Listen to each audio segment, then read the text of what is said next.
दक्षिण अफ्रीका के पूर्व कप्तान फाफ डू प्लेसी का पिछले दिनों भारतीय जमीन पर जलवा रहा था।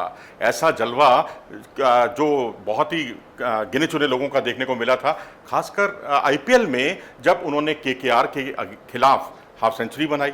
उसके बाद देखते देखते अगले मैच में आरसीबी, फिर सनराइजर्स हैदराबाद, फिर मुंबई इंडियंस, यानी back to back 4 half century बनाकर उन्होंने अपने इरादे जाहिर कर दिए थे और 7 मैचों में कुल मिलाकर 320 रन बनाए थे और उसमें 90 रन की जो उनकी नॉटआउट पारी थी केवल 60 गेंदों पर केकेआर के खिलाफ, वो वास्तव में बहुत दर्शनीय थी। सबको गुदगुदाने वाली वो पारी थी, सबने बहुत पसंद किया था उस पारी को। अब इसी फॉर्म को वो पीएसएल यानी पाकिस्तान सुपर लीग में कैरी फॉरवर्ड करना चाहते हैं। अब वो खेलेंगे क्वेटा ग्लैडिएटर्स की ओर से और जहां के कप्तान हैं सरफराज अहमद। और यहां पर एक छोटा सा विवाद सा उन्होंने खड़ा कर दिया ये कहकर कि सरफराज जो है उनकी कप्तानी विराट कोहली की कप्तानी से बहुत मेल खाती है, दोनों की कप्तानी बहुत ही मिलती जुलती है। और साथ ही उन्होंने तीनों कप्तानों की तुलना की। उन्होंने कहा चेन्नई सुपर किंग्स में वो खेलते थे महेंद्र सिंह धोनी के अंडर, हालांकि विराट के अंडर तो नहीं खेले वो, लेकिन आरसीबी कि विराट कोहली से भी उन्होंने तुलना की, धोनी से भी तुलना की, सरफराज की।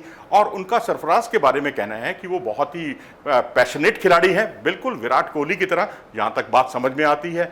लेकिन उन्होंने साथ ही उदाहरण दिया कि चैंपियंस ट्रॉफी जो थी 2017 की, उसको जीतने वाली टीम के वो कप्तान थे। 2019 का वर्ल्ड कप जिसमें पाकिस्तान की टीम एक समय थोड़ी पतली हालत थी, लेकिन उस टीम को वापस कमबैक दिलाने में बहुत बड़ा हाथ था टीम के कप्तान सरफराज का, ऐसा कहना है फाफ डू प्लेसी का।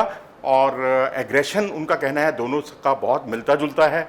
और साथ ही उन्होंने धोनी के साथ तुलना करते हुए कहा है कि धोनी के साथ बिल्कुल अलग अलग तरह की विचारधारा के दोनों खिलाड़ी हैं, क्योंकि धोनी जो हैं वो काफ़ी कूल माइंडेड खिलाड़ी हैं, बहुत सहज हैं। और अगर हम देखें तो आईसीसी की 3 ट्रॉफियां भी महेंद्र सिंह धोनी के नाम रही हैं। लेकिन अब यहाँ सवाल ये उठता है कि उन्होंने दोनों को एग्रेसिव तो कह दिया, विराट कोहली को भी, सरफराज को भी, लेकिन उस एग्रेशन में बहुत बड़ा फर्क है। विराट कोहली को जो मान सम्मान मिला है 60 टेस्ट मैचों में, भारत के सफलतम कप्तान, 36 जीत उनके नाम है, केवल 14 हार है उनके नाम। एक सफलतम कप्तान है पूरे एशियाई महाद्वीप के आप कह लीजिए। और उनका जो एग्रेशन है वो वास्तव में देखते ही बनता है और उस एग्रेशन के रिजल्ट निकलते हैं और हर खिलाड़ी उनकी सुनता है। यहाँ एक बड़ा फर्क आ जाता है क्योंकि सरफराज जो है एग्रेशन उनमें भी बहुत है, लेकिन मैंने खुद देखा इस टीवी पर जितने मैचेस चले, चाहे वो चैंपियंस ट्रॉफी हो, चाहे वो खासकर जो वर्ल्ड कप था, उसमें हमने देखा कि उनकी कोई सुनता ही नहीं था अपनी टीम में। तो ये एक बहुत बड़ा फर्क देखने को मिलता है। और साथ ही अगर मेरा ये भी मानना है कि अगर सरफराज इतने बड़े कप्तान हैं जैसा कि फाफ डू प्लेसी कहते हैं उनको, क्योंकि उनकी टीम के हैं भाई, उनकी टीम के लिए हाँ में हाँ तो मिलानी पड़ेगी उनको, लेकिन फाफ डू प्लेसी की ऐसी कोई मजबूरी होनी नहीं चाहिए क्योंकि बहुत बड़े खिलाड़ी हैं, बहुत बढ़िया कप्तान हैं। 36 टेस्ट मैचों में अपने साउथ अफ्रीका की टीम की कप्तानी कर चुके हैं, जिसमें 18 में जीत हासिल हुई है। ये बहुत ही बढ़िया रिकॉर्ड है उनका बतौर कप्तान। और अब वो कह रहे हैं कि मैं बिल्कुल इनपुट देने को तैयार हूँ, जैसा सरफराज चाहेंगे वैसे मैं उनको इनपुट भी दूंगा अपनी। और उसके अलावा उनका ये भी कहना है कि पीएसएल 9 जून से है, अपने वो अच्छी फॉर्म में अपने प्रदर्शन को कैरी फॉरवर्ड करना चाहेंगे।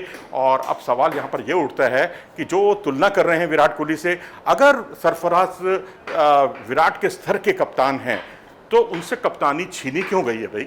उनसे कप्तानी फिर जो है बाबर आजम को दे दी गई। बाबर आजम को तीनों फॉर्मेट का कप्तान बना दिया गया। जाहिर सी बात है कि बाबर आजम एक बहुत ही उत्कृष्ट, बहुत आला दर्जे के खिलाड़ी हैं, उनको इस फॉर्म का निश्चित तौर पर फायदा मिला है और उनको नेतृत्व क्षमता जो है उनको दिखाने का ये अवसर मिला है। लेकिन सरफराज को वो मौका नहीं मिला क्योंकि टीम में वो वैसी जगह नहीं बना पाए जैसे कि बनानी चाहिए, या जैसे कि विराट कोहली ने बनाई है अपनी टीम में या फिर बाबर आजम ने बनाई है पाकिस्तान टीम में। लेकिन दोनों में बहुत बड़ा अंतर है, चाहे वो परफॉर्मेंस के लिहाज से हो, चाहे कप्तानी के लिहाज से हो। लेकिन फाफ डू प्लेसी लगता है अपने पीएसएल में अपनी जगह पक्की करना चाहते हैं, अपने कप्तान को प्रसन्न रखना चाहते हैं, खुश रखना चाहते हैं। चलिए ऐसा ही सही, फाफ डू प्लेसी अच्छा प्रदर्शन करें, ये हम भी चाहेंगे कि उनके वैसे शॉट जो आईपीएल में देखने को मिले वो अब पीएसएल में भी देखने को मिलेंगे। आप क्या सोचते हैं इस पूरे घटनाक्रम के बारे में? अपनी राय हमें ज़रूर दें कमेंट सेक्शन में जाकर। और अगर आपको ये वीडियो पसंद आया हो तो इसे लाइक करें और हमारे चैनल को सब्सक्राइब भी करें।